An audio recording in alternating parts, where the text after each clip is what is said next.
Comme vous avez pu le constater, le logigramme procédural du dépistage élargi de l'apnée du sommeil se décompose en 4 étapes principales. Nous allons au cours de cette introduction les examiner les unes après les autres. Étape numéro 1. Le patient a une suspicion d'apnée du sommeil. Le médecin a prescrit une polygraphie du sommeil. Une fois cet examen interprété et après évaluation des facteurs de risque présents chez le patient, le médecin souhaite lui proposer un dépistage élargi de l'apnée du sommeil. Ce dépistage consiste en la réalisation d'un électrocardiogramme en vue de dépister précocement d'éventuelles complications cardiaques. Si le patient accepte d'y recourir, une prise de rendez-vous est organisée avec un infirmier délégué pour sa réalisation. Étape numéro 2. Le patient est reçu par une infirmière libérale ou une assistante médicale à la maison de santé ou directement à son domicile. C'est l'infirmière qui procédera à l'information et au recueil du consentement éclairé du patient. À cette occasion, elle vérifiera les critères d'éligibilité au dépistage. Une fois ces vérifications faites, l'infirmière procédera à la réalisation de l'électrocardiogramme et passera à l'étape 3. Étape numéro 3. C'est une étape importante puisque c'est le premier acte dérogatoire du protocole qui consiste à la lecture et l'interprétation de l'électrocardiogramme. L'infirmière ne posera pas de diagnostic médical, mais elle sera en mesure de différencier un électrocardiogramme normal d'un tracé qui ne l'est pas. Au cours de cette étape, l'infirmière va s'appuyer sur un questionnaire numérique destiné à lui servir de recueil de données et qui lui permettra la rédaction d'un compte rendu de dépistage. À l'issue de cette étape 3, si l'électrocardiogramme n'est pas considéré comme normal, le patient est systématiquement redirigé vers son médecin traitant de la maison de santé afin que ce dernier procède à une interprétation du tracé et pose un diagnostic. Si l'électrocardiogramme est considéré comme normal par l'infirmière, elle passera à l'étape 4. Étape numéro 4. C'est la dernière étape du dépistage et c'est le deuxième acte dérogatoire du protocole qui consiste en une prescription d'activité physique adaptée réalisée par l'infirmière. Si toutes les conditions de prescription sont réunies pour cette activité, l'infirmière redirigera le patient vers un kinésithérapeute qui pratique de l'activité physique adaptée. Elle pourra lui proposer aussi une redirection vers la diététicienne et nutritionniste pour adopter de nouveaux comportements alimentaires.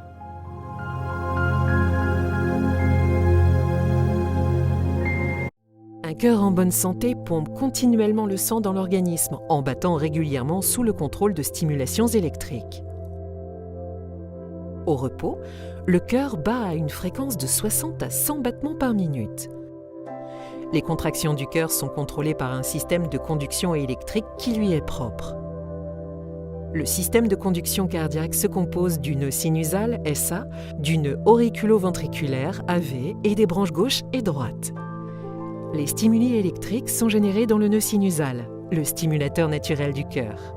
La stimulation électrique se répand de là, à travers les oreillettes jusque dans le nœud auriculo-ventriculaire. Sous cette stimulation électrique, les oreillettes se contractent et propulsent le sang qu'elles contiennent vers les ventricules.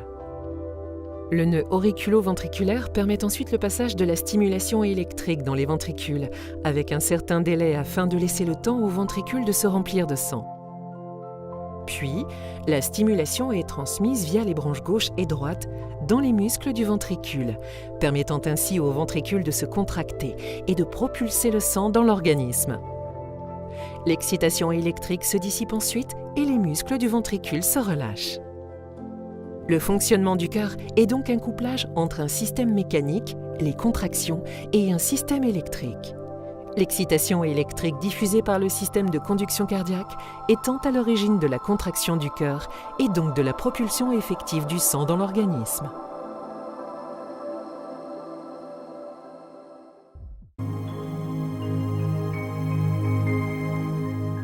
L'onde P, c'est la première onde visible sur un ECG. Elle correspond à la dépolarisation des oreillettes. La droite en premier, l'activation se faisant par le nœud sinusal, puis la gauche, après propagation de l'influx. Les meilleures dérivations pour reconnaître l'onde P sont D2, puis D3 et V1. L'onde P est une petite déflexion arrondie. Elle est toujours positive de V3 à V6 et elle est en principe suivie d'un segment isoélectrique en vert qui la sépare du début du complexe QRS.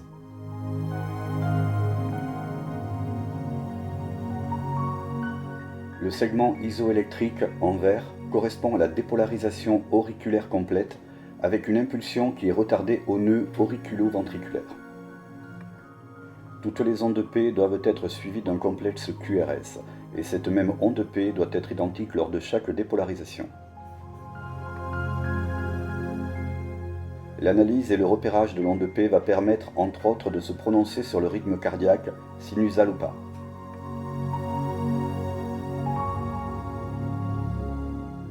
Le complexe QRS. Il est la suite chronologique de l'onde P sur un tracé normal. Il révèle la propagation de l'activité électrique à travers le myocarde ventriculaire. La dépolarisation ventriculaire commence à l'apex et une repolarisation auriculaire se produit.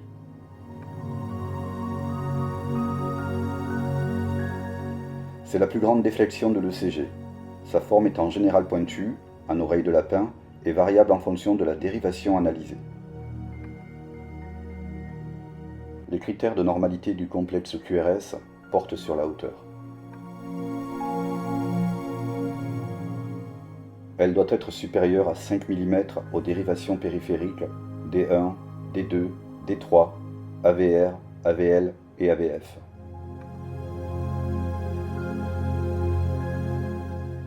Le segment ST. Il représente la phase initiale de la repolarisation ventriculaire dite en plateau. C'est un segment qui, dans les conditions normales, est horizontal et plat. Pour savoir si le segment ST est isoélectrique, on va comparer la position de son point J, en jaune, par rapport au segment PQ, en vert, qui doit être sur le même axe. Donc, pour analyser le segment ST, on doit se poser 3 questions. Existe-t-il un point J? Le segment ST est-il surélevé? Le segment ST est-il sous-décalé? L'onde T. Elle correspond à la repolarisation des ventricules. Elle fait suite au complexe QRS dont elle est séparée par le segment ST.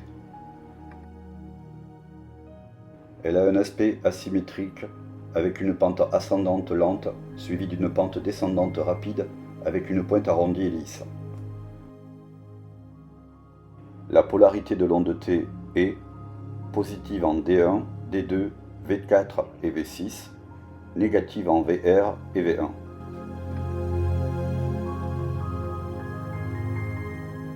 Généralement, une onde T normale correspond à environ un tiers de l'amplitude du complexe QRS. Pour l'examiner, il faut regarder attentivement sa hauteur et son orientation et essayer de répondre aux 3 questions suivantes. T est-elle trop grande? T est-elle trop petite? T est-elle inversée? L'onde U. Elle fait suite à l'onde T et s'observe habituellement sur les ECG normaux. Bien qu'il soit difficile de l'identifier clairement, on les voit plus facilement au niveau des dérivations de V2 à V4.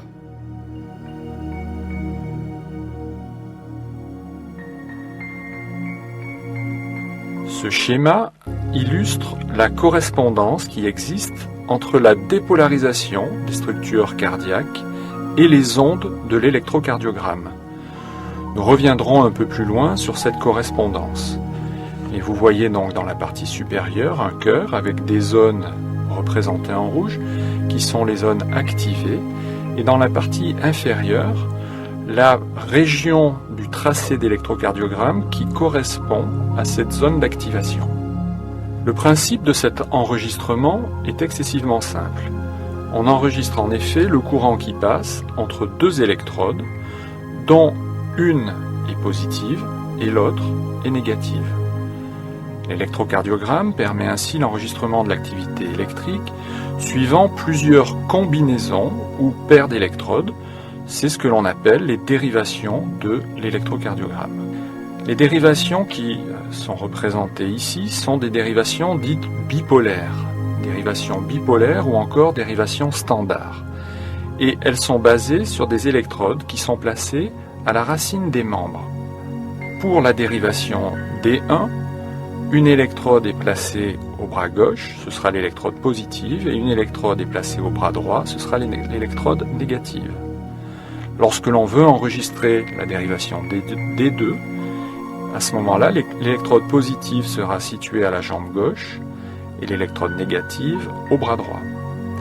Enfin, la D3 correspond à la jambe gauche positive et le bras gauche négatif. Ce sont ces trois dérivations qui forment ce que l'on appelle le triangle d'Einthoven, qui est celui qui a mis au point cette méthode d'enregistrement dès 1903. Cette technique d'exploration de la fonction cardiaque est donc, comme je vous l'ai dit, non invasive, parfaitement indolore et ne nécessite pas, contrairement à ce que laisserait penser ce schéma, de se dévêtir. En effet, on peut conserver ses vêtements pour subir ce type d'examen. Nous allons maintenant revenir sur les différentes dérivations de l'électrocardiogramme. En effet, je vous ai présenté 3 dérivations dites standards, mais vous allez voir qu'il en existe un nombre un peu plus important. Il suffirait donc au minimum de 2 électrodes pour enregistrer cette activité électrique. On va parler d'électrodes actives ou d'électrodes exploratrices et d'électrodes indifférentes. Et c'est la combinaison de l'électrode exploratrice et de l'électrode indifférente qui permet d'obtenir un enregistrement que l'on appelle un enregistrement unipolaire, ou encore un enregistrement que l'on qualifiera de bipolaire lorsque les 2 électrodes seront dites actives. Alors, qu'est-ce qu'on entend par électrode active ou électrode indifférente? Eh bien, lorsque le courant se dirige vers l'électrode active, l'appareil enregistre une déflexion vers le haut. C'est donc une onde positive. Lorsque le courant s'éloigne de cette électrode active, l'appareil va enregistrer une onde négative. Et enfin, lorsqu'il n'y a pas de courant, en absence de mouvement électrique, eh bien, la ligne restera horizontale. Les dérivations bipolaires sont basées sur les électrodes placées aux membres et vous sont donc maintenant complètement familières. Se sont ajoutées à ces électrodes bipolaires, par la suite, 3 dérivations unipolaires des membres eux-mêmes, qui sont représentées ici aux épaules droite et gauche de ce mannequin, ainsi que sur son flanc gauche. Ces dérivations unipolaires ont été baptisées AVR, AVL et AVF. Puis enfin, ont été encore ajoutées 6 dérivations unipolaires obtenues à partir d'électrodes thoraciques. Ces électrodes thoraciques sont qualifiées ici de V1, V2, V3, V4, V5 et V6. Ces électrodes thoraciques ont également été appelées électrodes précordiales. Si on fait la somme de toutes ces dérivations, on constate donc que le cardiologue dispose aujourd'hui de 12 dérivations qui vont enregistrer les mêmes événements cardiaques, simplement les enregistrements se font à partir de points d'observation différents, ce qui se traduit par des tracés différents. En physiologie, c'est usuellement cette dérivation des 2 qui va être exploitée, et c'est celle qu'on retrouve la plupart du temps dans les manuels de physiologie. Ceci est vrai uniquement pour une raison graphique, qui est que chacun des complexes est assez bien distinct des autres, et que ces complexes présentent une assez bonne amplitude lorsqu'on est en dérivation D2. Voici donc un exemple d'électrocardiogramme en D2, et on observe immédiatement une succession de complexes qui ont été baptisés depuis les premiers temps donc par Einthoven, l'onde P, suivie du complexe QRS, puis de l'onde T. Nous allons bien évidemment décrire chacune de ces ondes et leur correspondance physiologique. Dans cette succession, nous distinguons donc l'onde P qui représente l'activité électrique responsable de l'activité contractile des oreillettes. C'est cette onde P qui illustre donc, ou qui va précéder, plus exactement, la contraction auriculaire. Nous avons ensuite un segment isoélectrique que l'on appelle le segment PR, qui correspond à la conduction auriculo-ventriculaire. C'est une pause, en réalité, d'environ 1/10 de seconde dans l'activité électrique, qui va permettre au sang de pénétrer dans les ventricules.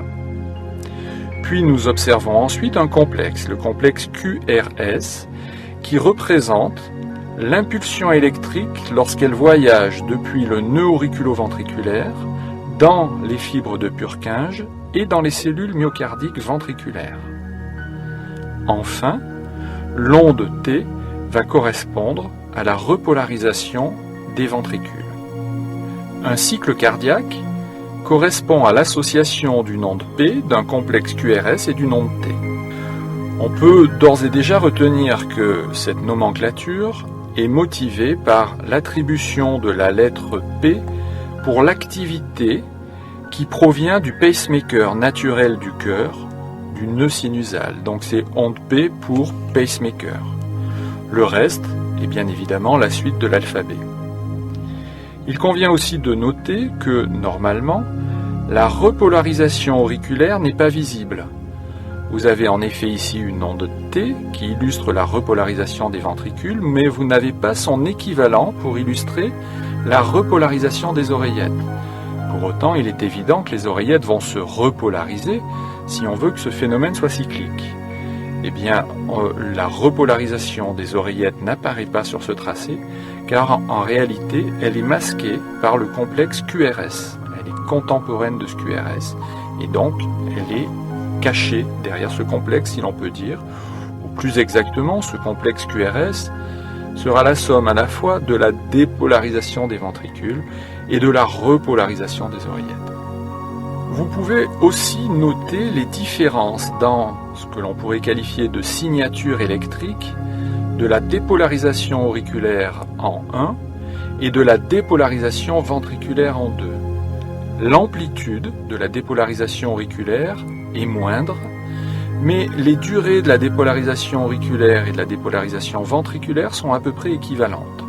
Si on se reporte à l'anatomie cardiaque, on constate que le muscle ventriculaire est plus important en taille, en volume, que le muscle auriculaire.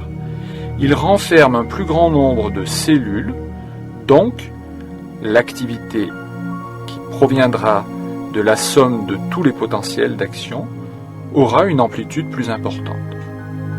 En revanche, le ventricule est doté d'un système de conduction, le faisceau de His et le réseau de Purkinje, qui assure une dépolarisation de ce plus grand nombre de cellules en un temps équivalent. Et c'est la raison pour laquelle le complexe QRS sera de même durée que le complexe P à peu de choses près. Pour préciser les durées des différents intervalles, vous trouverez dans ce tableau leur valeur moyenne d'une part et leur valeur limite. L'intervalle PR est mesuré du début de l'onde P au début du complexe QRS. Retenez que malgré cela, il portera le nom d'intervalle PR. Cet intervalle est dépendant de la fréquence cardiaque. En effet, il passe d'une valeur de 0,18 secondes ou 18 centièmes de seconde lorsque le cœur bat à une fréquence de 70 battements par minute à une valeur de 0,14 secondes ou 14 centièmes de seconde lorsqu'il battra à 130 battements par minute. Avant l'avènement du numérique, l'électrocardiogramme est obtenu sur du papier quadrillé et la mesure des différents espaces devait tenir compte donc de la vitesse de défilement de ce papier quadrillé. Aujourd'hui, les choses sont peut-être un peu plus simples puisque ces mesures sont complètement automatisées. Nous allons maintenant évoquer assez rapidement quel type de renseignements vont être fournis aux médecins, aux praticiens à l'analyse du tracé réalisé sur un temps relativement court. Outre le rythme et la fréquence cardiaque, l'examen des enregistrements réalisés informeront le praticien sur la position du cœur dans la cage thoracique, par exemple. L'existence éventuelle, pathologies comme des dilatations cardiaques, donc les cavités du cœur peuvent, dans certaines situations, être dilatées, ou encore renseigner sur l'existence ou non d'une hypertrophie cardiaque. Le muscle cardiaque peut être plus épais dans certaines situations ou pathologies, ou encore informer sur le fait que le patient aurait subi un infarctus du myocarde.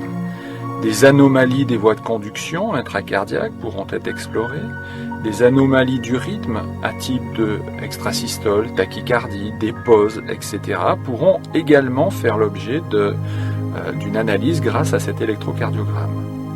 Et puis on sait que l'électrocardiogramme peut être modifié par la prise de certains médicaments, par des conditions métaboliques particulières ou encore par des déséquilibres ioniques, notamment en termes d'hyper ou d'hypokaliémie, donc des diminutions des concentrations plasmatiques de potassium ou des augmentations de ces concentrations plasmatiques de potassium pourront se répercuter sur le tracé de l'électrocardiogramme.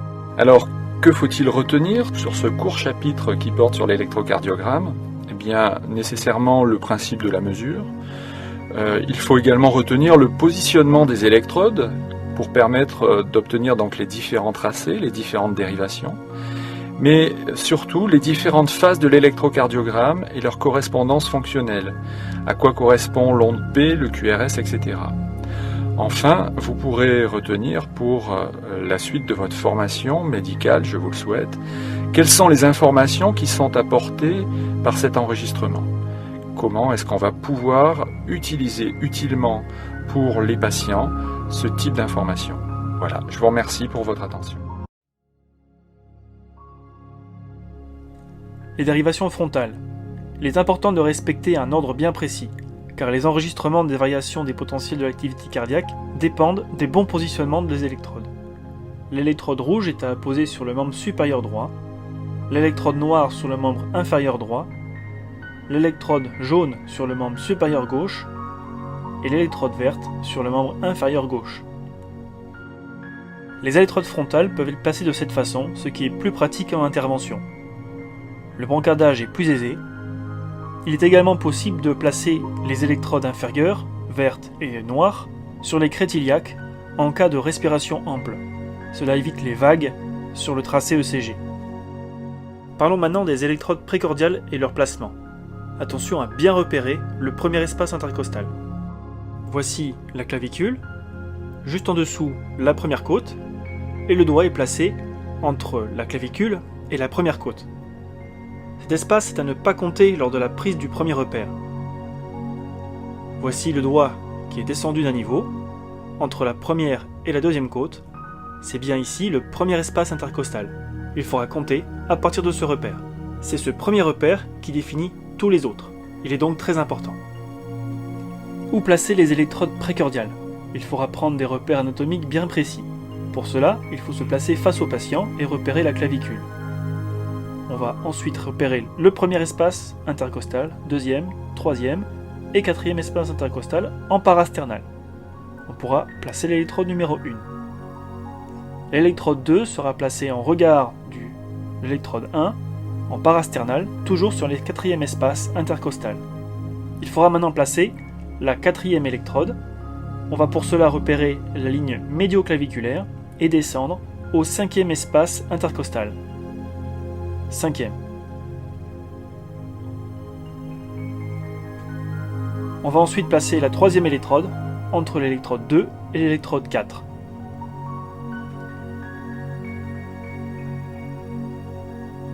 On va maintenant décaler légèrement le bras du patient pour repérer la ligne médio-axillaire. Toujours sur le cinquième espace intercostal, nous allons placer l'électrode numéro 6. L'électrode numéro 5 sera placée toujours sur le cinquième espace intercostal entre l'électrode 4 et l'électrode 6. Voilà, les électrodes précordiales sont positionnées. Voici le bon positionnement des électrodes de V1 à V6. Ces dérivations permettent d'enregistrer l'activité cardiaque sur le plan transverse et d'observer, entre autres, les modifications du segment ST. Voici une chose à ne pas faire, le placement des électrodes est complètement anarchique et en dehors de tout repère anatomique. Le CG qui en résulte sera totalement faux.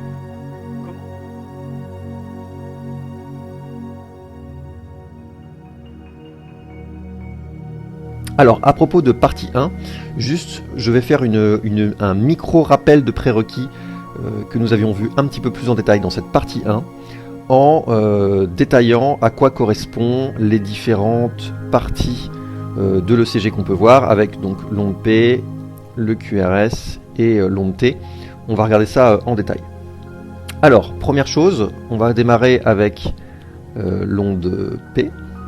Donc l'onde P correspond à la dépolarisation des oreillettes.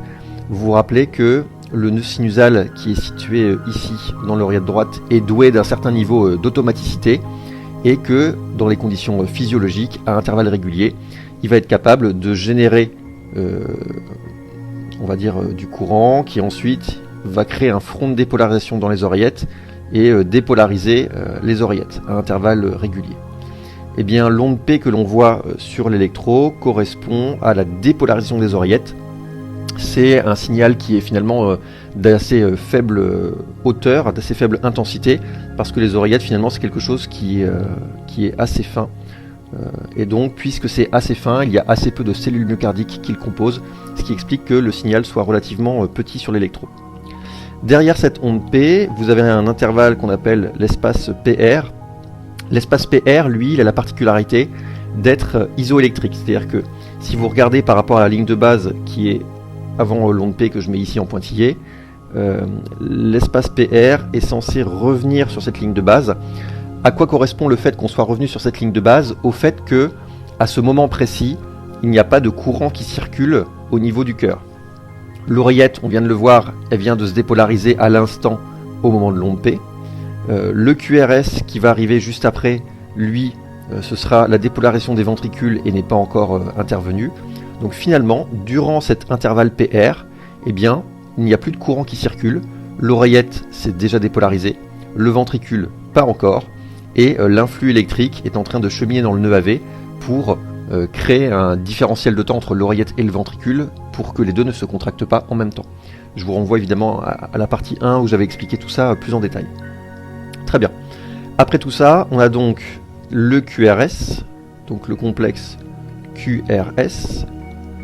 Ce QRS, il correspond à la dépolarisation des ventricules, c'est-à-dire que l'influx, une fois qu'il est ressorti du nœud AV et qu'il a pris les différentes branches du faisceau de His, eh bien l'influx électrique va se propager à l'ensemble du massif ventriculaire. Et cette fois-ci, par contre, par rapport aux oreillettes, eh bien le ventricule, c'est quelque chose, notamment le ventricule gauche, c'est quelque chose qui est épais, qui contribue à la plus grosse partie de la masse myocardique, et donc ça va donner un signal de grande amplitude qu'on appelle le QRS. On va y revenir évidemment tout à l'heure. Après ce QRS, on a un intervalle qu'on appelle l'intervalle ST, donc entre la fin du QRS et le début de l'onde T. Et là encore, on a quelque chose qui est isoélectrique, tout simplement parce que l'oreillette, elle, n'est pas en train de se dépolariser, le ventricule vient de le faire, et donc à nouveau, il n'y a plus de courant qui circule au niveau de l'ensemble du myocarde, donc on revient à la ligne de base de 0 ici. Et enfin, on a une onde T qui survient en dernière phase, qui correspond à la repolarisation ventriculaire. Là encore, on avait vu ça en partie 1, que j'essaierai de vous mettre dans une petite note en haut à droite de l'écran. À ce moment-là du cycle, la repolarisation ventriculaire va viser à remettre le ventricule dans une configuration où il est capable de se dépolariser, ce qui explique cette petite onde T. Et cette onde T est ensuite suivie d'un segment isoélectrique et on repart au début avec une oreillette qui à nouveau va pouvoir donner le La pour le cycle suivant. Donc voilà, donc là on a vraiment revu en grande vitesse un petit peu les différentes composantes de cet électro.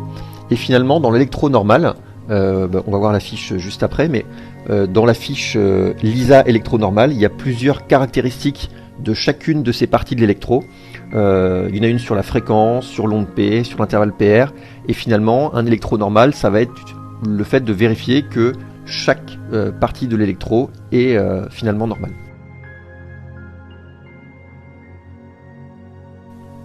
Donc concernant les caractéristiques de l'électro normal, il y en a plusieurs qui sont listées ici. Alors d'entrée de jeu, j'attire votre attention sur le fait que évidemment il faut que ces critères soient remplis pour qu'un ECG soit dit normal. Maintenant, il y a de grandes variabilités dans la population générale et il peut arriver qu'un électro soit considéré, notamment par un cardiologue, normal, même si on n'a pas exactement tous les critères qui sont vus ici. Mais voilà, dans un but pédagogique, en première approche, le fait de dire qu'un électro est normal s'il remplit tous ces critères, c'est quelque chose qui paraît plutôt adéquat. Alors, Comment on va regarder ça? Alors on va pas regarder ça un petit peu en bazar comme ça, on va regarder étape par étape. Et la première étape, ça va être de savoir la fréquence et l'oreillette, savoir qui pilote exactement les ventricules. Donc on va déjà rechercher si la fréquence est bien entre 60 et 100 par minute et s'il existe bien un rythme sinusal régulier.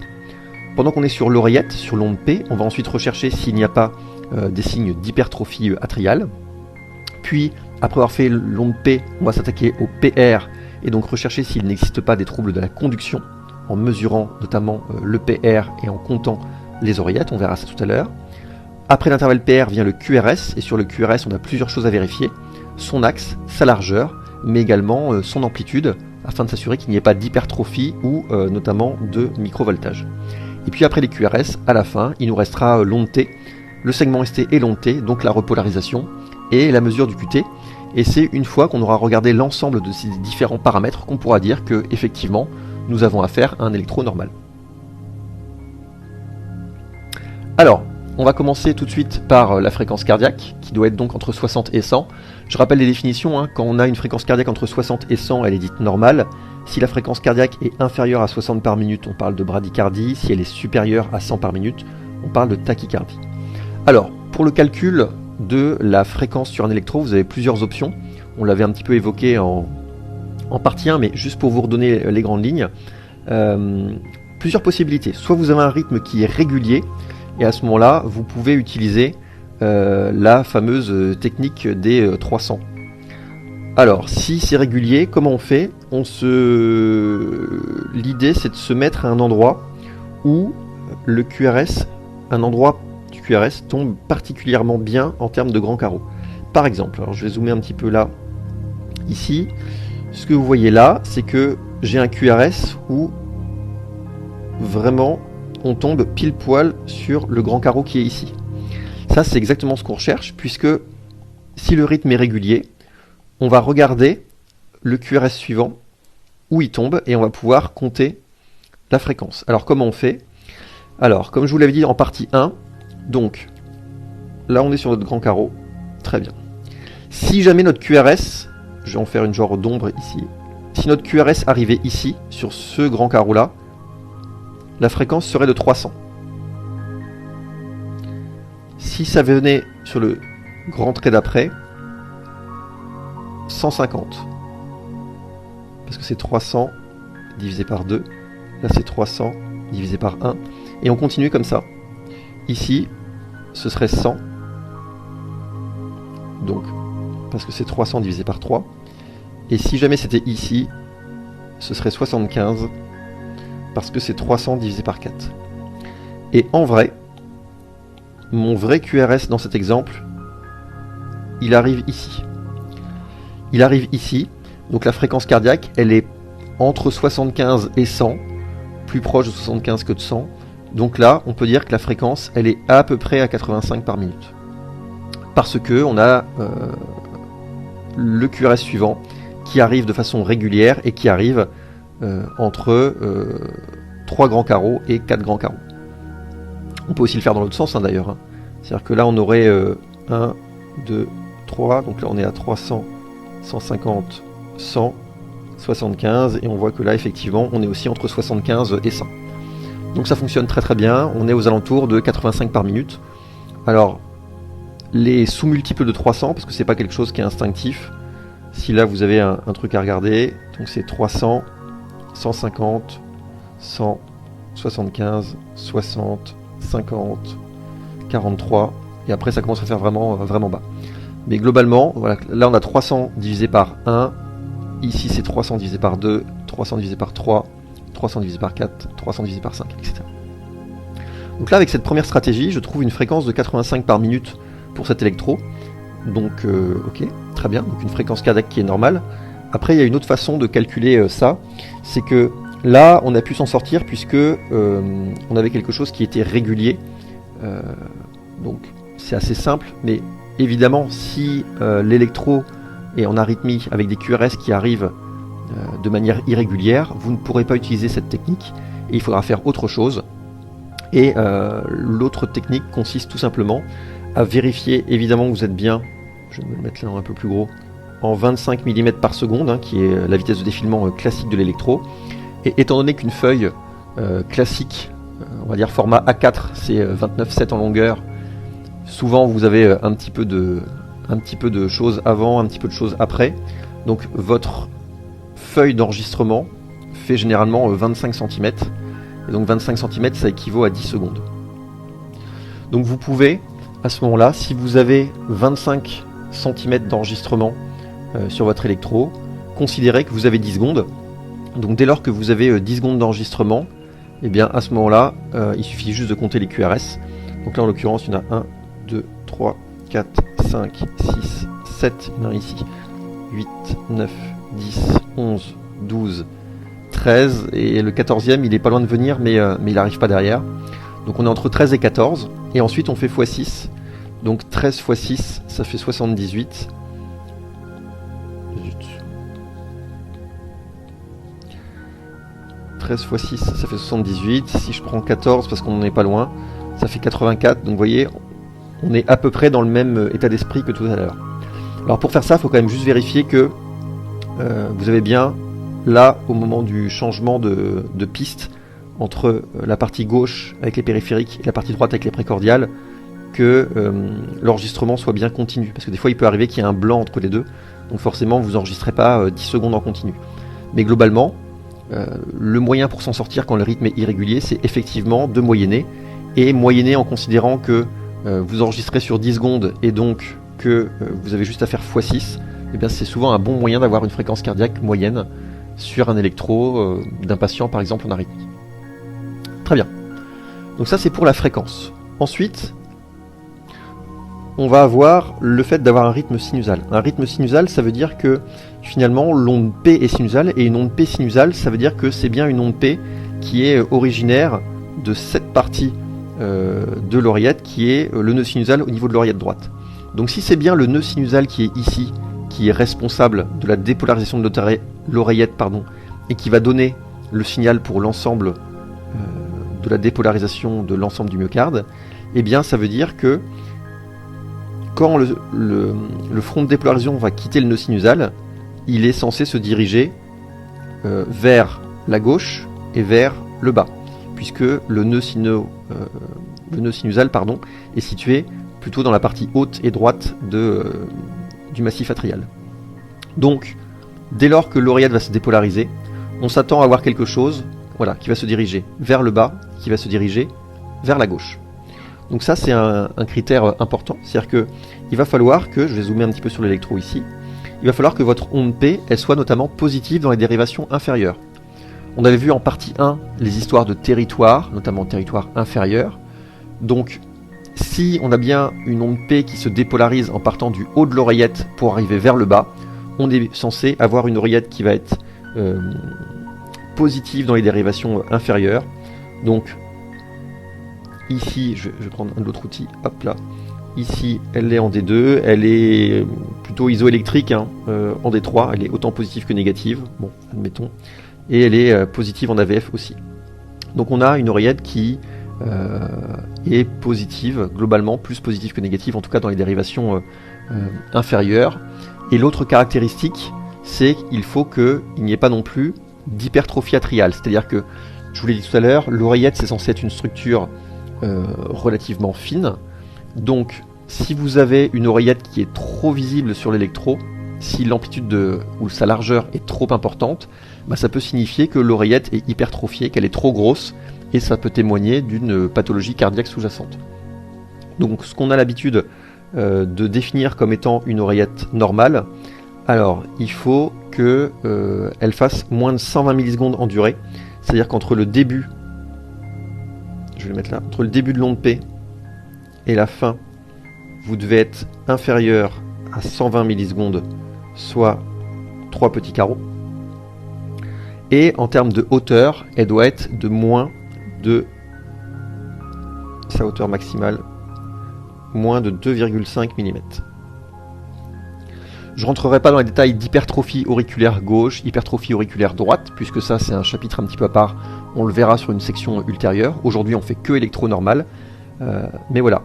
Pour pouvoir parler d'une activité sinusale normale, il faut avoir des ondes P qui soient pas trop amples, inférieures à 2,5 mm, une onde P qui soit pas trop large, inférieure à 120 millisecondes, et un front de dépolarisation dans l'oreillette qui soit compatible avec une origine sinusale. Et donc, puisque le nœud sinusal est situé en haut de l'oreillette, eh bien, une onde P qui va être positive dans les dérivations inférieures.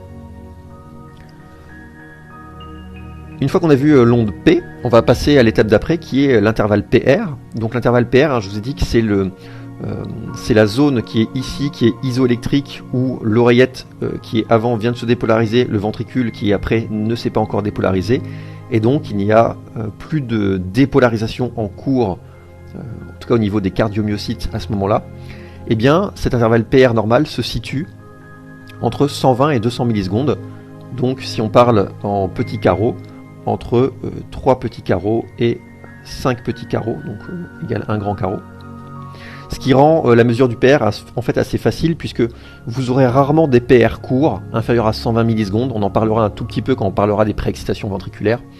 Mais ce que vous pouvez avoir plus souvent, c'est effectivement des allongements de cet intervalle PR quand la conduction n'est pas bonne.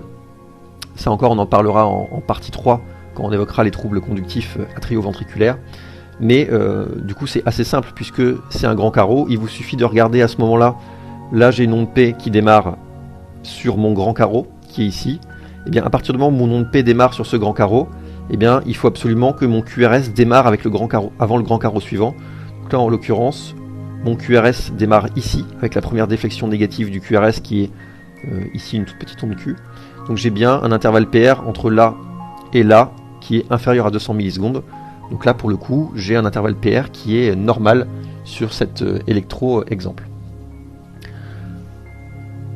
Il faut aussi qu'on ait une conduction pour dire qu'il n'y a pas de trouble de la conduction. Le PR doit être entre 120 et 200 millisecondes, très bien, mais il faut aussi qu'il y ait une conduction de 1 pour 1 des oreillettes au ventricule. Je m'explique. Encore une fois, le nœud sinusal, c'est lui qui est vraiment le chef d'orchestre et qui génère cet influx qui va arriver jusqu'au nœud AV, puis le nœud AV va ensuite répartir l'influx électrique pour pouvoir dépolariser l'ensemble du ventricule.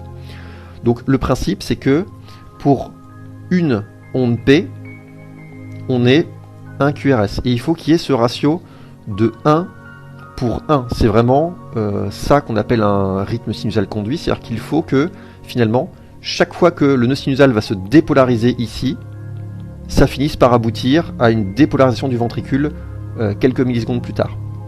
Et c'est ça qui est fondamental, c'est de compter et de s'assurer qu'on a bien un rapport de 1 pour 1.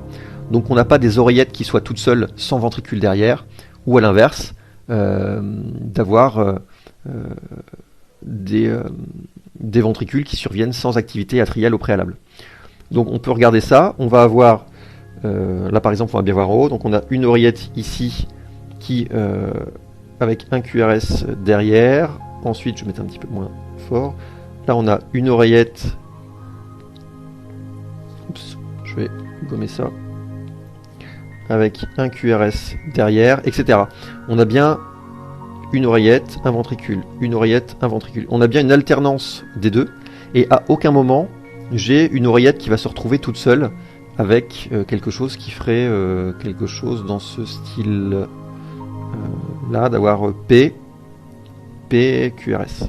Donc ça ce serait vraiment mauvais, puisque ça signerait un trouble conductif. Là j'ai bien un rapport de 1 pour 1.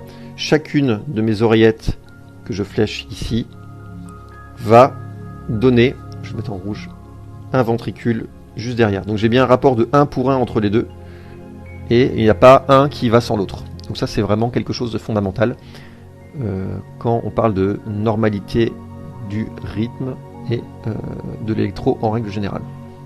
Donc ça c'est vraiment super important. Très bien, maintenant on a fait l'onde P, on a fait l'intervalle PR, on va s'attaquer ensuite au QRS. Alors là pareil, pour l'axe des QRS, tout le rationnel sur le triangle d'Einthoven, sur comment est fabriqué l'électro, sur les territoires, sur les dérivations, sur en fait le rationnel pour comprendre l'axe des QRS, je vais pas l'aborder ici, parce que ici c'est vraiment juste, on lit l'électro normal. Je vous renverrai là aussi en haut à droite si j'arrive à rajouter un petit lien sur la partie 1 de l'électro qui explique tout ça. Alors, Le calcul de l'axe des QRS, à quoi ça sert en pratique? C'est parce que, je l'ai dit tout à l'heure, la majeure partie de la masse myocardique, c'est les ventricules, et c'est notamment ce que je crayonne ici, le ventricule gauche. Donc quand il y a la dépolarisation, elle va être attirée par ce ventricule gauche. Donc on s'attend à ce que, là encore, ça aille vers la gauche et plutôt vers le bas pour suivre un petit peu la direction comme ça de ce ventricule gauche. Eh bien, on va utiliser, alors absolument pas les précordiales, hein, on ne se sert pas de V1, V2, V3, V4, V5, V6 pour calculer l'axe, pas du tout. On va seulement se servir des dérivations périphériques, donc D1, D2, D3, AVF, AVL, AVR, et on va mesurer un petit peu, voir dans quel sens va le QRS. Alors, prenons un exemple ici, j'ai un électro avec mes dérivations périphériques qui ressemble à ça. Alors, comment on va faire pour calculer notre axe? Eh bien, on va regarder déjà, la première chose à faire, c'est de regarder comment est D1, comment est AVF. Puisque, vous le voyez écrit dans la fiche, un axe normal, c'est un axe qui est compris entre moins 30 et 90. C'est-à-dire qu'entre les deux, on va considérer que c'est normal. Donc si je gribouille, un axe normal, on est d'accord, on est là-dedans. Ça, c'est considéré comme étant un axe normal. Ça laisse un petit peu de place. Donc toute la question, c'est de savoir, est-ce qu'on est dans ce secteur-là ou pas? Alors regardons avec l'électro qu'on a ici. Je vous conseille vivement de regarder en premier D1, en premier AVF, puisque le fait de regarder seulement D1 et AVF va finalement vous donner la réponse dans un grand nombre de cas. Alors regardons. D1. Donc D1, mon QRS est positif. C'est-à-dire que globalement, effectivement, j'ai clairement un QRS positif, ici. Donc puisqu'il est positif, ça veut dire que si je trace, on va le faire, si je trace la perpendiculaire à D1, donc D1 est ici à 0 degré sur mon cercle, donc D1 est là. Si je trace la perpendiculaire à D1, ici, D1 est positif. Donc puisque D1 est positif, ça veut dire que je suis dans cette zone-là, dans cette moitié-là. Je ne peux pas être ici, puisque ici ce serait les D1, les électros qui ont un D1 négatif. Donc hop, on peut déjà gribouiller ça. On n'est pas ici. C'est pas possible puisque D1 est positif, donc je suis dans la moitié où D1 est positif. Très bien. Ensuite AVF. AVF est globalement relativement neutre, c'est-à-dire que déjà AVF est tout petit, il est un tout petit peu négatif, un tout petit peu positif, mais quand on regarde la résultante des deux, finalement il y a autant de plus que de moins, donc on est probablement plus ou moins perpendiculaire à AVF. Donc je vais enlever ça parce que sinon ça va nous perdre si on a trop de couleurs. Ensuite on va regarder, je vais prendre par exemple du violet pour AVF. Donc je vais prendre la perpendiculaire à AVF.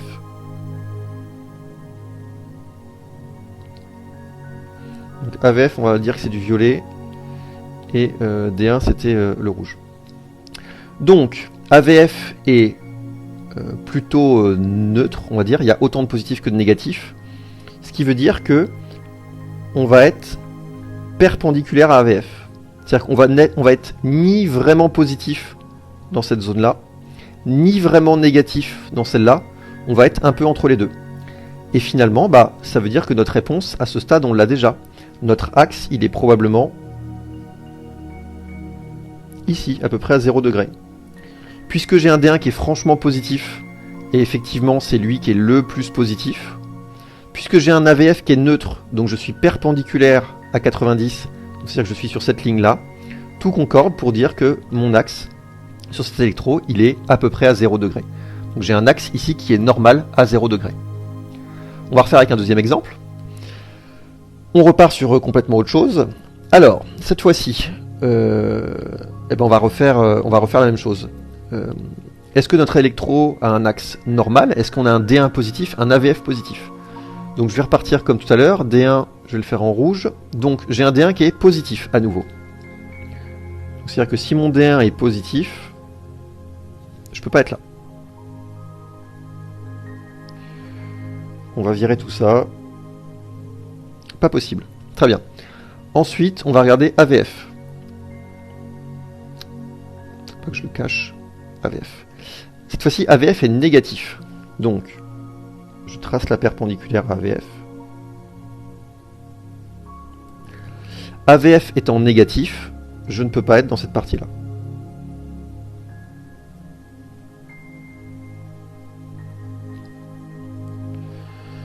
Donc ça veut dire qu'il me reste un quart là en haut, entre 0 et moins 90, je peux encore être là-dedans. Alors, comment je peux faire pour affiner? Eh bien, je peux affiner avec ce qui me reste de dérivation. Alors, je vais juste faire un truc pour qu'on puisse voir un peu le... Voilà. Sinon, on voit plus les degrés. Donc, on va prendre une autre dérivation hein, pour continuer d'avancer. Hein. On va prendre par exemple AVR. AVR est plutôt négatif. Donc, allons-y. AVR est négatif. Donc, AVR est ici, à moins 150. Donc, je prends la perpendiculaire à moins 150.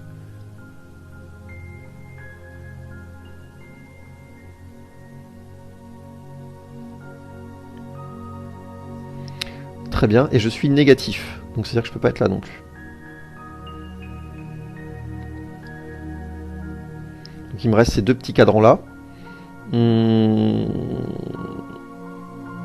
ben, écoutez, on va avancer avec D2. Ça, déjà, je finis de le gribouiller. À chaque fois, je fais des demi. Hein. Allez hop, on se remet une nouvelle couleur. On va finir d'avancer avec, je sais pas, du orange. D2. D2 est négatif. Donc D2 est ici. Donc si je trace la perpendiculaire à D2, c'est là. D2 est négatif, donc je peux pas être ici.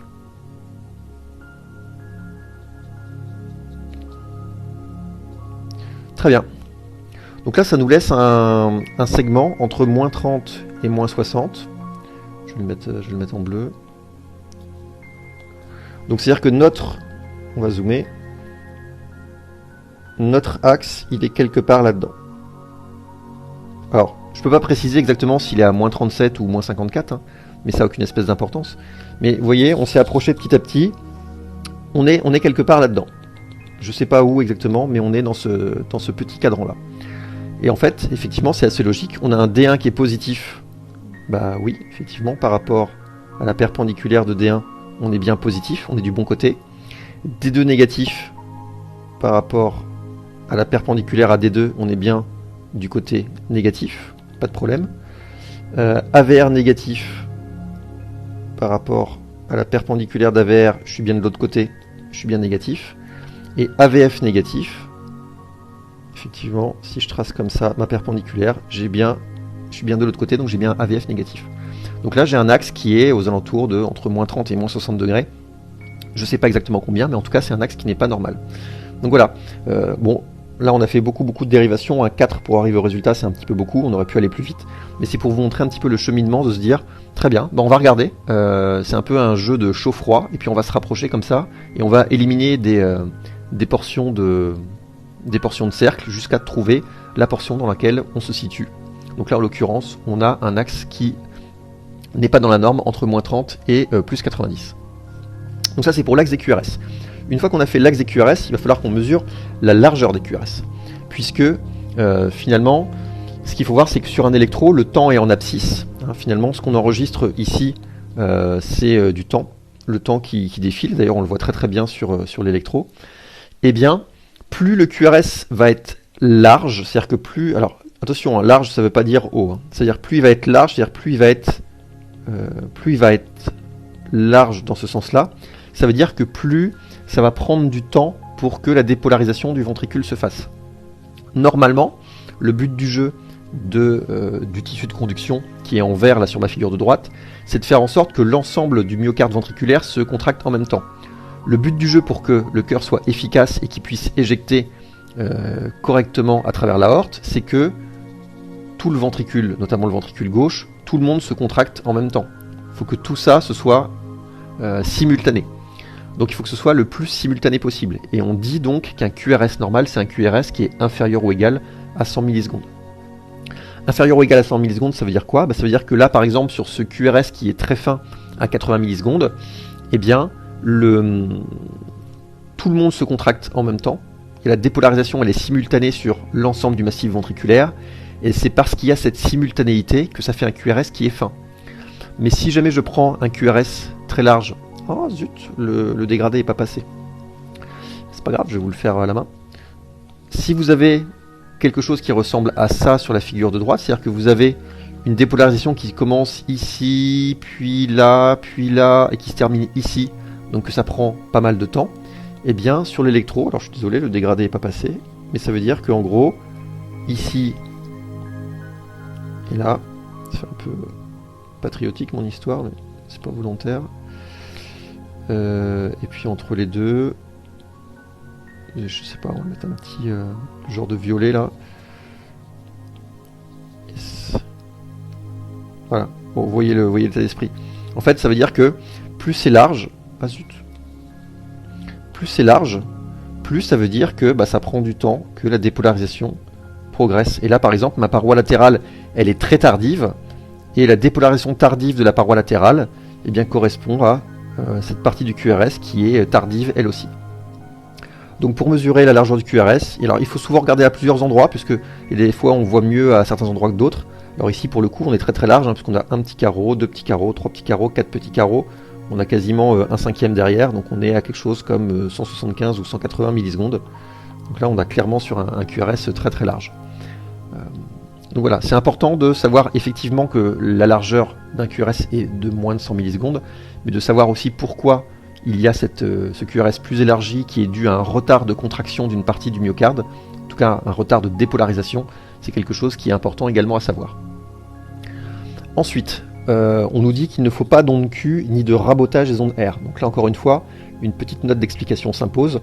J'essaierai de vous mettre aussi le diaporama sur les syndromes coronariens aigus, qui explique pourquoi on a une onde Q sur l'électro dans les syndromes coronariens aigus. Mais globalement, évidemment, pour qu'un électro soit normal, il ne faut pas qu'il y ait de séquelles d'infarctus dessus. Et une séquelle d'infarctus, ça se manifeste notamment comme ça. Là, je suis sur le territoire, ici, le territoire inférieur. Et ce qu'on voit, c'est que notre QRS, que ce soit en D2, en D3 ou en AVF, notre QRS démarre avec, alors je vais zoomer encore un petit peu plus là, notre QRS démarre avec vraiment une onde Q qui est vraiment très ample, très profonde. Elle fait nettement plus de 40 millisecondes de durée, elle fait bien plus que un tiers de la durée du QRS, enfin de l'amplitude, pardon, pas de la durée, de l'amplitude du QRS. Donc par rapport au petit QRS qu'il y a derrière, cette onde Q, elle est vraiment importante, significative, et plus que ça, elle est systématisée, c'est-à-dire que on la retrouve ici aussi, elle est abyssale, on a une énorme onde Q, alors qu'on a derrière une toute petite déflexion positive. Et, pardon, c'est exactement la même chose en AVF, donc avec cette grosse onde Q, et puis ce petit restant de QRS derrière. Et cette anomalie, elle est systématisée à un territoire, c'est-à-dire que là, on est sur le territoire inférieur, donc c'est pas juste quelque chose qui est sur une dérivation isolée, mais là, on est sur une onde Q systématisée au territoire inférieur. Je vous dézoome un petit peu pour remettre la définition, donc on parle d'onde Q quand elle fait au moins un tiers du QRS en amplitude, et qu'elle dure plus de 40 millisecondes, donc c'est-à-dire que là vous avez clairement sur l'électro que je vous ai montré ici, clairement le cas. Donc ça c'est pour les histoires d'ondes Q. Il y a aussi le rabotage des ondes R. Alors rabotage des ondes R, ça correspond à quoi? Là aussi c'est un signe en faveur d'une séquelle d'infarctus. Je vous ai remis sur la droite de l'écran là le fait que, mine de rien, les électrodes précordiales, quand elles sont posées sur le thorax, donc V1, V2, V3, V4, V5, V6, elles sont censées se positionner. Plus on va vers V6, plus on se déplace vers la pointe du cœur. Et plus on se rapproche du ventricule gauche.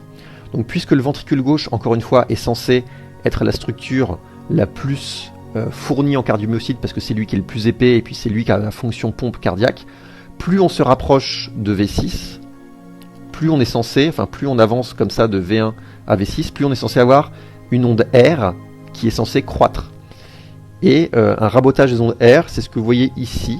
Alors l'électro est pas forcément d'une qualité folle, mais globalement, on est censé avoir, alors bon, pas d'onde R en V1, admettons, mais en V2, on est censé avoir une onde R, il n'y a rien, et puis elle est censée croître de plus en plus fort, et vous voyez qu'en fait, le rabotage c'est ça, c'est que normalement on s'attendrait à avoir quelque chose avec, je vais essayer de vous trouver un autre électro, Bah là pour le coup il y a une séquelle en infarctus en inférieur, mais vous avez une progression logique de l'onde R qui passe de ça à qui pousse en V2, puis qui pousse en V3, puis qui pousse en V4, puis si ça redescend un petit peu après c'est pas très grave, mais il faut que de V1, V2, V3, V4 on puisse avoir cette onde R qui augmente progressivement en taille.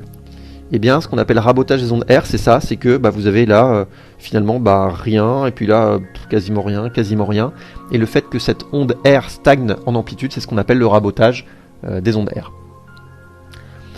Toujours sur le QRS, l'amplitude doit être normale. Je vous rappelle que pour analyser une amplitude, il faut impérativement, même si là il est un peu camouflé, vous regardiez le signal de calibration de l'électro. C'est systématique, il faut vérifier que votre électro est bien en 10 mm par millivolt. C'est-à-dire que, en fait, au début de l'électro, l'appareil d'électro envoie 1 millivolt, et ce 1 millivolt doit s'enregistrer comme ça. Si jamais votre électro, n'est pas calibré en 10 mm par millivolt, ça va être très compliqué pour vous d'analyser l'amplitude des QRS, tout simplement parce que votre échelle ne sera pas bonne. Donc je vous invite systématiquement à vérifier que vous avez bien le signal de calibration, et normalement ça doit être écrit quelque part sur l'électro, 10 mm par millivolt, et la vitesse de défilement 25 mm par seconde. C'est vraiment le standard. Donc l'amplitude des QRS, elle doit être normale. Si jamais les QRS sont trop importants, comme je vous l'ai mis là avec un V1 qui a cette tête là ou un V6 comme ça, ça peut être dû à ce qu'on appelle de l'hypertrophie ventriculaire gauche. L'hypertrophie ventriculaire gauche, c'est quoi ? C'est de se dire que si finalement mon myocarde il est beaucoup trop épais par rapport à ce qu'il est censé être, là on a vraiment un sacré steak, il est beaucoup trop épais, et le fait d'avoir cette maladie du myocarde avec un cœur beaucoup trop épais, ça va mettre plus... en fait les cellules sont plus grosses, et puisque les cellules sont plus grosses, le signal électro va être plus important. C'est tout simple, il n'y a que ça à savoir. Donc ça va donner ces aspects sur l'électro, avec potentiellement des grandes ondes S en V1, V2, des grandes ondes R en V5, V6, souvent d'ailleurs des troubles de la repolarisation derrière, avec un segment ST qui peut être négatif et des ondes T négatives. Et le critère, alors il y en a plein de critères pour dire qu'il y a une hypertrophie ventriculaire gauche, mais celui qu'on retrouve le plus fréquemment, c'est tout de même cet indice de Sokolov modifié, qui dit en gros, on mesure la taille des ondes S en V1 ou V2, là où elles sont les plus importantes. On additionne ça à la taille des ondes R en V5 ou V6, et puis si ça fait plus de 35, on considère qu'il y a une hypertrophie. Là encore, il peut y avoir des variables, des valeurs qui peuvent varier selon le sexe, l'âge, etc. Bon, je ne vais pas complexifier les choses, encore une fois, les données qui sont là, sur la slide que vous voyez là, sont issues de le sous-item LISA correspondant, donc c'est ce qui fait office de référentiel pour le CN, donc je pense qu'il faut rester simple et rester là-dessus. Donc si là par exemple je calcule mon critère, mon indice de Sokolov, eh bien par rapport à la ligne de base qui est ici, j'ai un QRS qui plonge loin, puisque là ça fait 5, 10, 15, 20, 24. Là j'ai 24. Et ici l'onde R, on va avoir un truc encore de stratosphérique, par rapport à la ligne de base qui est ici. Là j'ai 4, plus 5, 5, 5, 5, et encore 4 ici, donc 10, 20, 28. Bon là j'ai un indice à 52, donc évidemment forcément c'est énorme, mais voilà, c'est la façon de mesurer. Vous mesurez S, V1, V2, R, V5, V6, la somme des deux. Si on est au-dessus de 35 mm, on est en droit de penser qu'il y a une hypertrophie ventriculaire gauche. Ça c'est si le myocarde est trop épais et donne un signal trop important, il est trop bien, les QRS sont trop amples sur l'électrode surface. Vous pouvez aussi avoir l'inverse, qui est le microvoltage.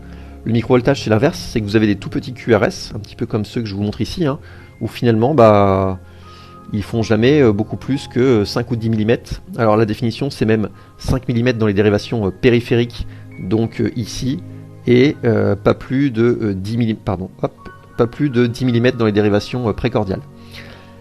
Donc ça c'est pathologique également, on peut pas dire qu'un électro est normal quand il y a un microvoltage, et une des raisons pour lesquelles il peut y avoir un microvoltage, je vous l'ai mis ici, c'est par exemple l'existence d'un épanchement péricardique important.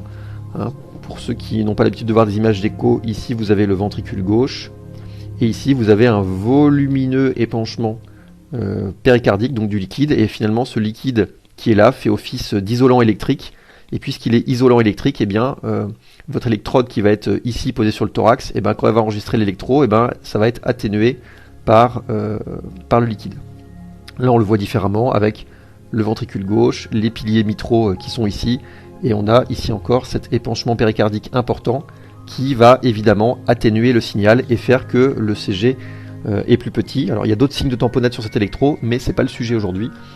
Encore une fois, on est là pour électro normal, donc continuons pour électro normal.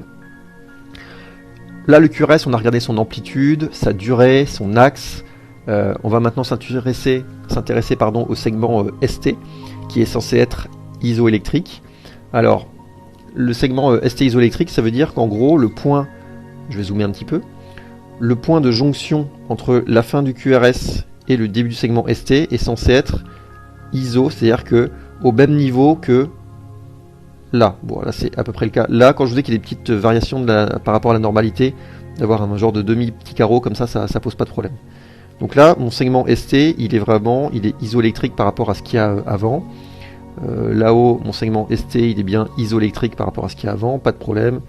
Ici, là encore, ça c'est isoélectrique par rapport à ça. Donc on regarde bien le moment où le QRS se termine. Voilà, ici par rapport à là.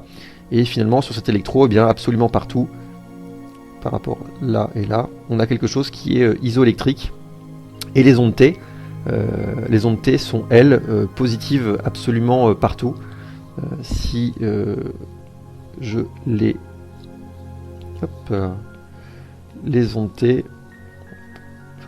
Les ondes T sont bien positives partout, ce qui est ok, sauf dans une seule dérivation. Alors là, elles sont assez plates, mais elles sont plutôt positives aussi. Et il y a une seule dérivation qui fait exception, c'est AVR, mais finalement c'est assez logique, parce que AVR regarde à moins 150 degrés, donc à l'inverse de tout le monde. Donc voilà, le fait d'avoir une onde T négative en AVR, c'est normal. Et une onde T positive absolument partout par ailleurs, c'est quelque chose de normal aussi. Donc là j'ai bien des ondes T positives, j'ai bien un segment ST qui est isoélectrique dans absolument toutes mes dérivations, donc pas de problème. Enfin, il y a la mesure du QT. Donc là encore, la fiche vous dit une valeur normale entre 340 et 440 avec une tolérance jusqu'à 480 millisecondes. Alors il faut savoir que le QT, c'est pas facile vraiment à mesurer. C'est vraiment compliqué. Même des gens qui sont habitués à le faire, des fois galèrent un petit peu. Le QT, ça se mesure entre ici, le début du QRS, et là, le moment où l'onde T rejoint la ligne de base. Si je regarde la ligne de base, elle est ici. Et bien au moment où votre onde T vient recroiser cette ligne de base, c'est ici qu'on s'arrête. Donc on va mesurer entre là et là, et on va rapporter ça à la fréquence cardiaque, puisque eh bien, à l'effort, la fréquence cardiaque s'accélère et le QT est censé se raccourcir. Donc si je prends par exemple l'électro qui est ici, hop là, donc mesurons, on a un QT qui va démarrer effectivement ici, et qui va s'arrêter là. On arrive à quelque chose qui fait, donc là, le grand carreau fait 200, le petit ici fait 40, et puis là on a encore 40, 80, 120, plus 140 derrière on va dire, donc ici on a encore de là à là 140, donc au total j'ai quelque chose qui fait, là j'ai un QT à 380 millisecondes.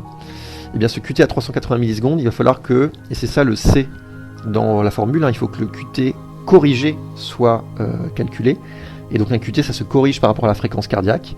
Alors si je veux la fréquence cardiaque de cet électro, c'est très simple. Là je suis pile poil sur un grand carreau, ça tombe bien, donc 300, 150, 100, pardon, 75, effectivement, je suis pile poil à 75. Donc là je suis à 380 millisecondes et 75 de fréquence. On utilise pour ça, alors il y a différentes formules qui existent, mais celle qu'on retrouve le plus souvent, c'est la formule de Bazette, où finalement on dit que le QT corrigé, c'est le QT divisé par la racine du RR. Donc le RR, c'est la durée du cycle en secondes. Et là, en l'occurrence, donc je vais avoir 380 divisé par, on a dit qu'on était à 75 de fréquence, donc une fréquence de 75 par minute. Ça veut dire que il y a entre ici et ici 800 millisecondes. Donc racine de 0,8 pour 800 millisecondes. Et donc j'arrive ici à un QT corrigé de 425 millisecondes. Ok. Donc en premier, on mesure le QT, hein, en partant de là jusqu'à la fin de l'onde T. Puis on mesure la fréquence cardiaque, on transforme cette fréquence cardiaque en un intervalle, et ensuite cet intervalle, c'est lui qui est réinjecté dans la formule pour calculer le QT corrigé. Ok, donc une fois qu'on a fait tout ça, hop, je dézoome, une fois qu'on a fait tout ça, on peut dire que l'électro est normal. On a vu qu'il était sinusal régulier, la fréquence était ok, il n'y avait pas d'hypertrophie atriale, un PR qui est normal, on a bien une onde P pour chaque QRS et inversement, un axe qui est normal, pas d'onde Q, pas de rabotage, une largeur qui est inférieure à 100 millisecondes, l'amplitude est normale, on a un segment ST isoélectrique, pas de trouble de la repolarisation, des ondes T qui sont positives partout sauf en AVR, un QT corrigé qui est normal. On peut dire que l'électro est normal, avec toutes ces conditions-là. Alors, donc, moi je vais vous faire quelque chose de simple, mais je pense qu'il est hyper important et il faut être très rigoureux dans l'analyse d'un ECG. C'est pas très compliqué pour déterminer si un ECG, l'électrocardiogramme est normal ou s'il y a de potentielle anomalie. Là, on va essayer de se focaliser sur le fait de déterminer si un ECG est normal. Donc, les premiers pièges à éviter, c'est déjà de bien vérifier que les électrodes soient bien placées. S'il y a quelque chose que vous ne comprenez pas, qui ressemble à rien, retournez vérifier vos électrodes, parce que des fois on a inversé une électrode, ou alors il y a un mauvais contact, et ça permet de régler le problème. Une fois qu'on est arrivé à avoir un bon tracé, il faut être rigoureux, et il y a un bon moyen mnémotechnique qui est le mot FRACHI. Donc F-R-A-C-H-I. F pour la fréquence. Premièrement, on va essayer de déterminer la fréquence cardiaque. Normalement, tous les ECG, ceux qu'on va vous fournir, donneront la fréquence cardiaque, mais il faut que vous sachiez la déterminer. Donc, quand on mesure les petits carreaux, si entre deux complexes QRS, comme vous aurez vu dans les vidéos précédentes, il y a un carreau, c'est 300. S'il y a deux carreaux, à ce moment-là, c'est 150, etc. Par la suite, 100, 75, s'il y a 4 carreaux. Donc cette fréquence cardiaque, si elle est supérieure à 100, c'est pas normal. Si elle est inférieure à 50, c'est pas normal non plus. Ensuite, il faut regarder si on a un rythme. R, c'est pour le rythme cardiaque. Il faut que ce rythme soit régulier. C'est-à-dire que les espaces, le temps entre deux complexes QRS soit tout le temps le même. Si il est irrégulier, c'est-à-dire si on n'a pas les complexes QRS entre les mêmes, de la même durée, à ce moment-là, il y a un souci. Ensuite, l'axe, donc l'axe qui doit être entre 30 et 90 degrés.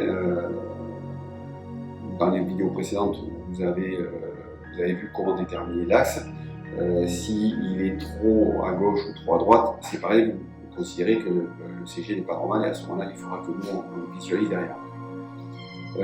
La conduction, c'est le déplacement de l'onde électrique à travers le cœur. C'est-à-dire qu'il faut que tous les éléments de l'ECG, que ce soit l'onde P, le QRS, l'onde T, éventuellement l'onde U, soient espacés de certaines durées. Il ne faut pas qu'entre l'onde P et l'onde QRS, il y ait plus de 20 millisecondes. En fait, tout ça, vous l'avez vu dans les vidéos précédentes. En cas d'anomalie, la moindre anomalie, que ce soit entre l'onde P et le QRS, si le QRS est élargi entre le QRS et l'onde T, si vous voyez que c'est trop court ou trop long, là c'est pareil, vous considérez que le CG n'est pas normal. La lettre H, c'est pour l'hypertrophie cardiaque, c'est quand vous avez des complexes QRS qui sont trop amples, qui se chevauchent sur la ligne du dessus au niveau de l'électrocardiogramme.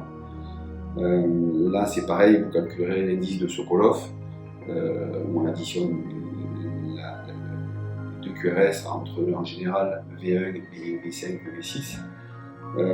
Et enfin la lettre I, c'est pour tout ce qui concerne, alors là c'est le plus important, c'est tout ce qui est ischémie, c'est-à-dire soit l'angine de poitrine, soit les infarctus. Et il va falloir regarder la ligne entre le QRS et l'onde T, il faut qu'elle soit à la ligne isoélectrique, qu'il n'y ait pas de ce qu'on appelle de sus-décalage ou de sous-décalage. Et regardez aussi l'onde T pour être sûr qu'elle ne soit pas négative. Les petits pièges à noter, c'est qu'en AVR, elle peut être négative, et des fois aussi en V1. Donc ça, si vous la voyez isolée que en AVR ou en V1 une montée négative, il ne faut pas vous inquiéter, c'est normal, il suffit que sur toutes les autres dérivations, les ondes T soient bien positives. Voilà, moi le dernier conseil que j'ai à faire, on a des électros qui font des interprétations automatiques. Il faut savoir que ça a été fait pour prendre le minimum de risques, donc souvent même en cas d'électro normal, ils vont vous mettre qu'il y a plein de tas de problèmes. Et essayez de ne pas commencer par lire cette interprétation, surtout au début, de vous bien suivre ce schéma, donc fréquence, le rythme, l'axe, la conduction, est-ce qu'il y a une hypertrophie ou pas, et s'il y a des signes ischémiques. Ensuite, vous pouvez vous aider, si vous avez un autre, regardez, si vraiment il y a marqué que le CG est normal, c'est que vous pouvez considérer qu'il est normal. En cas de moindre doute, à ce moment-là, vous nous l'envoyez pour que nous on fasse l'analyse au niveau du cabinet médical. Bonjour Olivier Cochou. Bonjour. Alors, je sais que vous êtes submergé de travail à votre cabinet, donc on va faire vite. Vous serez retourné très vite pour vos patients. Merci beaucoup d'être venu. Alors, bouger, ok, mais qu'est-ce que ça veut dire, bouger ? Bouger, ça veut dire sortir de son canapé, ça veut dire avoir une activité physique régulière. C'est le plus simple à retenir, finalement, pour ceux qui ne font pas de sport, parce que bouger, ça ne veut pas dire faire une activité physique intensive de compétition. Simplement marcher régulièrement, une demi-heure, 5 fois par semaine. On recommande effectivement d'avoir une activité physique modérée, environ 2h30 par semaine, répartie en 2 ou 3 fois. Ça suffit pour en tirer les bénéfices. Et donc marcher, c'est pas forcément je mets mes baskets et je vais marcher au Moulin Papon. Ça peut être marcher pour aller au boulot, marcher en faisant le ménage dans ma maison. Enfin, c'est cumuler une demi-heure par jour de marche un peu partout, c'est ça ? Et pour qu'il y ait un bénéfice, il faut que cette activité physique dure idéalement plus d'un quart d'heure, idéalement une demi-heure, voire un peu plus, parce que c'est ça on va tirer des bénéfices à le faire de façon répétée, mais prolongée et pendant longtemps. Ok, donc il vaut mieux marcher 20 minutes ou une demi-heure par jour plutôt que rien faire de la semaine et aller faire 1 heure de tennis le dimanche matin. Exactement. Le bénéfice dans les études, on sait que la sédentarité est vraiment est grave parce que c'est un facteur de risque de mortalité. Juste, excusez-moi, la sédentarité, ça veut dire quoi ? Le fait de ne pas bouger, de ne pas avoir d'activité physique. On pense qu'un Français sur 2 ne fait pas assez d'activité physique, c'est-à-dire qu'il ne fait pas minimum une demi-heure d'activité physique par jour, et un quart sont totalement sédentaires, c'est qu'ils ne font quasiment rien. C'est-à-dire qu'il ne faut rien, ils ne passent même pas l'aspirateur chez eux. Voilà, ils marchent très peu, ils n'ont quasiment pas d'activité physique. Et cette sédentarité majeure le risque de maladies cardiovasculaires, puisque ça favorise le développement de l'obésité, du diabète, de l'hypertension, qui vont elles-mêmes favoriser le risque d'infarctus ou d'accident vasculaire cérébral. Il y a aussi un effet sur le risque de cancer. Donc il y a vraiment un effet bénéfique à avoir une activité physique régulière. Ça, c'est vraiment très important et ce n'est pas faire du sport intensif, il faut vraiment que les gens comprennent ça. Marcher plusieurs fois par semaine, c'est mieux que de faire un tennis le dimanche pendant 1 heure. Et vous dites donc que faire du sport, ça permet de limiter les maladies, mais ça permet quoi d'autre en fait ? Pourquoi on nous dit de faire du sport ? Ok, ça permet de ne pas être malade du cœur, mais quoi d'autre ? Alors en fait, sur le cœur, ça a quand même un effet principal, c'est que ça renforce le cœur, le fait de faire une activité sportive. Le cœur va battre plus lentement, et plus le cœur est lent, meilleur c'est pour le pronostic. Le fait d'avoir une activité physique, pour que les muscles sont irrigués et les artères se dilatent pour apporter plus de sang, plus d'oxygène et de glucose. Et cette dilatation des artères, qu'on appelle la vasodilatation, va perdurer dans le temps, en général 24 ou 48 heures. Donc c'est pour ça que les gens qui font du sport, même les gens qui ont de l'hypertension artérielle, il faut qu'ils fassent du sport. La tension va monter pendant qu'ils font du sport, mais en dehors de leur activité physique, elle va être plus basse que s'ils n'en faisaient pas. Donc ça, c'est un élément essentiel. Il y a aussi, l'activité physique permet de mieux répartir les graisses. C'est-à-dire qu'on va perdre un petit peu de ventre. Ça ne fait pas beaucoup perdre de poids, mais on va se muscler un peu plus. Et donc ça diminue le risque d'obésité et de diabète. Donc ça, c'est également important. Et puis il y a d'autres effets, notamment sur l'activité musculaire produit des cytokines ou des myokines qui vont probablement jouer sur certains gènes, qui fait qu'on va modifier soit certains gènes, soit l'expression de certains gènes, ce qui va donc on se modifie génétiquement en faisant du sport. Ouais, on peut se modifier génétiquement en ayant une activité physique régulière. Ça, le fait de mieux irriguer les os et les cartilages, on prévient l'arthrose et l'ostéoporose. L'activité physique aussi permet d'améliorer le transit intestinal. ce qui est aussi important. Ça augmente l'élasticité du poumon, le drainage bronchique. Donc il y a plein d'effets sur l'activité, sur le corps en général, quoi. Et ça permet de lutter contre le cancer? Alors oui, ça on ne le sait pas assez, mais effectivement, pratiquer une activité physique régulière diminue le risque de cancer. Le cancer du sein chez la femme, on estime qu'une activité physique de 2 à 3 heures par semaine diminue de 25% le risque de cancer du sein. Il y a même des études sur des femmes ménopausées qui avaient eu un cancer du sein. On a pris plusieurs groupes, certaines faisaient 2 ou 3 heures d'activité par semaine, physique, de la marche essentiellement, ou de la gymnastique douce, et d'autres jusqu'à 5 heures. Et celles qui faisaient 3 heures par semaine, 3 à 5 heures par semaine, avaient une baisse de 50% du risque de récidive de cancer. Donc plus elles faisaient de l'activité physique, il y avait un effet dose dépendant. Mais déjà, à 3 heures par semaine, on avait une réduction d'environ 40%. Donc c'est vraiment très important. Et, oui. Et même les personnes qui ont un cancer là en ce moment, le fait de faire du sport, ça permet de lutter contre la maladie. Oui, aussi. maintenant c'est une prescription, maintenant une recommandation de l'Haute Autorité de Santé. Toutes les centres de cancérologie ont prescrit une activité physique adaptée parce qu'on sait que les gens supportent mieux la chimio et il y a même un effet probablement bénéfique d'avoir une activité physique sur l'expression de certains gènes et de mauvais gènes qui vont donner le cancer. Donc c'est prouvé dans le cancer du sein, c'est aussi prouvé dans le cancer du côlon. L'activité physique augmente le transit et donc en ayant un transit plus rapide, il y a moins de risque d'exposition à certaines toxines alimentaires. Voilà. Donc c'est vraiment très important.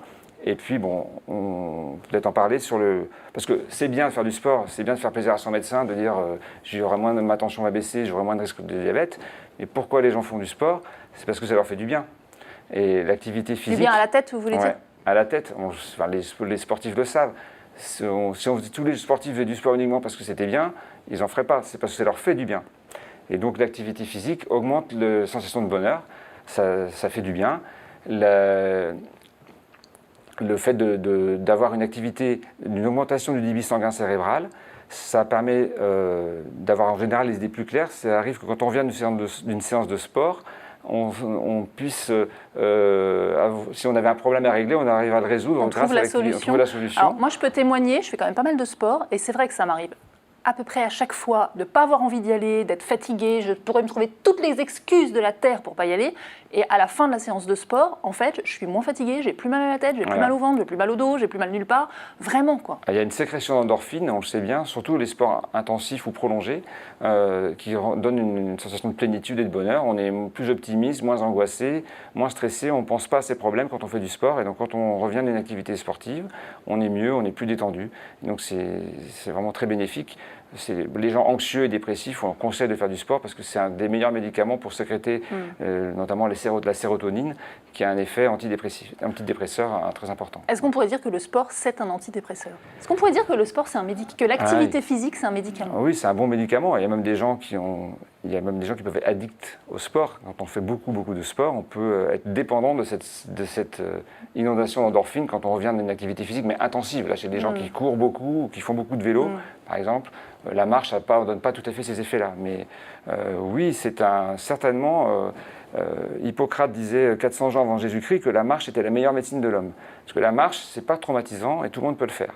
Donc vraiment, ce qu'il faut retenir, c'est que si tout le monde a respecté ses règles de faire 2h30 de marche par semaine, répartie en 2 ou 3 fois, on sait que sur une étude norvégienne, il y avait 23 000 patients. Pratiquer 2 heures de marche par semaine sur 20 ans, on divise par 2 la mortalité totale et par 3,7 la mortalité cardiovasculaire. Donc c'est énorme. Incroyable. Par contre, il faut le prolonger. Ceux qui ont fait du sport de 20 à 40 ans et qui arrêtent, ils n'ont pas de bénéfice après. Il vaut mieux faire moins de sport jeune et en faire plus tard. Oui, c'est ça. Ça veut dire que si on fait de 20 à 40 ans, ça ne marche pas, mais de 40 à 60, ça marche. Il faut en faire longtemps et continuer tout le temps à faire du sport, en fait. Donc, si on n'a jamais fait de sport jusqu'à 40 ans, même jusqu'à 50 ans, ça vaut le coup de s'y mettre. Voilà, il faut s'y mettre. C'est certainement un des meilleurs médicaments, entre guillemets, pour limiter le risque de maladie cardiovasculaire et de cancer. Et puis surtout d'être bien dans sa tête, parce que c'est bouger pour vivre plus vieux, mais surtout pour vivre mieux. Ouais, donc vieillir. Faire du sport. c'est pas. En fait, souvent, on a l'impression qu'on fait du sport pour garder la ligne. Enfin, moi, en tout cas, j'ai l'impression que c'est ça. Mais en fait, ça sert pas à ça. Oui, c'est-à-dire qu'en fait, ceux qui font beaucoup de sport, en fait, on va modifier un peu sa répartition de graisse, mais on va gagner du muscle en volume. Donc, on va pas perdre beaucoup de poids. À part ceux qui font 12 heures de jogging par semaine. Là, il faut tellement les sportifs de haut niveau, ils sont pas en surpoids, c'est évident. Mais la plupart des gens qui vont faire 2 à 3 heures de sport par semaine, ça va pas les faire maigrir beaucoup, 2-3 kilos maximum. C'est la modification des habitudes alimentaires qui va permettre de maigrir, mais l'activité sportive permet d'être mieux dans sa peau, on a plus confiance en soi, on se sent mieux, et donc ça aide aussi à accepter le régime, enfin régime, il ne faut pas dire régime, modification des habitudes alimentaires. Parce que la différence, je le dis juste, un régime, en fait, ça marche, mais 85% des gens reprennent du poids. Donc pour être mince et le rester, il n'y a pas de secret, il faut modifier ses habitudes alimentaires. Pour toute la vie, en fait. C'est pour ça qu'on différencie le régime et la modification des habitudes alimentaires. Est-ce qu'il y a, ce sera ma dernière question, je le crains, est-ce qu'il y a des contre-indications à pratiquer une activité physique? Alors, la marche à 5 km/h, il n'y a quasiment aucune contre-indication, à part si on a une arthrose de genou ou une arthrose de hanche, je ne vois pas.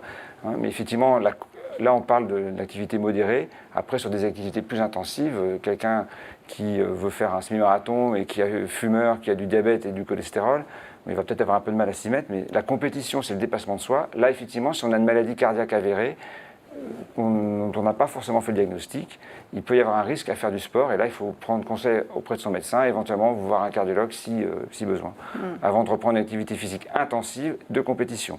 En général, après 45-50 ans.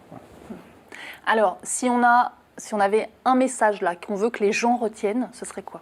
Bougez plus, sortez de chez vous, levez-vous de votre canapé et marchez au moins, marchez souvent, longtemps, toute votre vie, et vous en tirerez bénéfice.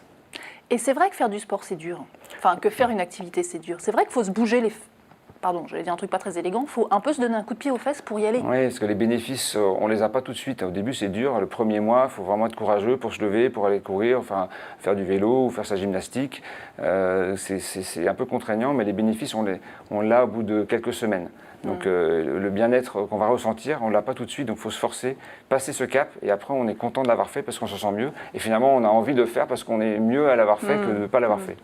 Qu'est-ce qui peut aider à se mettre au sport? Le fait de le faire à plusieurs, peut-être? Oui, il y a un effet social qui est très important. Hein. Donc, effectivement, le fait de marcher à plusieurs, c'est génial parce qu'on peut parler en même temps, on peut discuter.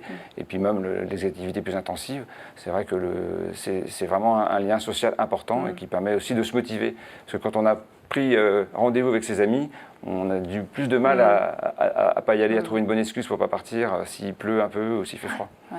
Voilà. C'est vrai que oui, on a tendance à... En fait, il ne faut pas réfléchir, il faut y aller. La question, c'est pas est-ce que je vais faire du sport? La question, c'est quand est-ce que je vais faire du sport? Mais faire du sport, ça doit être dans votre agenda. Merci beaucoup, Olivier. Merci. Au cours de ce dépistage de l'apnée du sommeil élargi, vous allez être amené à prescrire de l'activité physique adaptée. Qu'est-ce que l'activité physique adaptée? C'est une thérapeutique non médicamenteuse. Lorsque vous allez être amené à prescrire de l'activité physique adaptée, il y a 4 conditions. La première, le patient a une maladie ou un état fonctionnel pour lequel l'activité physique adaptée a démontré des effets bénéfiques. La seconde, le patient n'a pas un niveau d'activité physique régulier, égal ou supérieur aux recommandations pour la santé de l'OMS. La troisième, le patient ne peut pas augmenter son niveau d'activité physique en autonomie et de façon sécuritaire. La quatrième, il accepte de suivre un programme d'activité physique adapté. Il accepte aussi d'adopter un changement de comportement. Quelles sont les modalités de renouvellement de l'ordonnance d'activité physique adaptée? D'abord, il faut que les 4 conditions précédemment citées soient réunies. Deuxièmement, la maladie ou l'état de santé du patient ne lui permettent pas de passer à une activité physique ordinaire.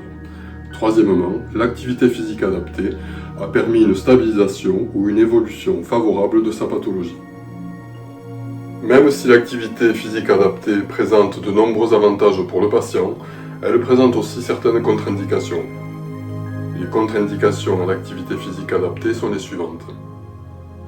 Comorbidité cardiovasculaire ou insuffisance respiratoire, amyotrophie importante, patient à risque de fracture, comme dans le cas de l'ostéoporose, neuropathie périphérique, altération de la mobilité et de la stabilité de l'épaule, après radiothérapie, après un épisode de chirurgie, en cas de stomie digestive ou urinaire, ainsi qu'avec le port d'un cathéter, ou en cas de présence d'un lymphœdème.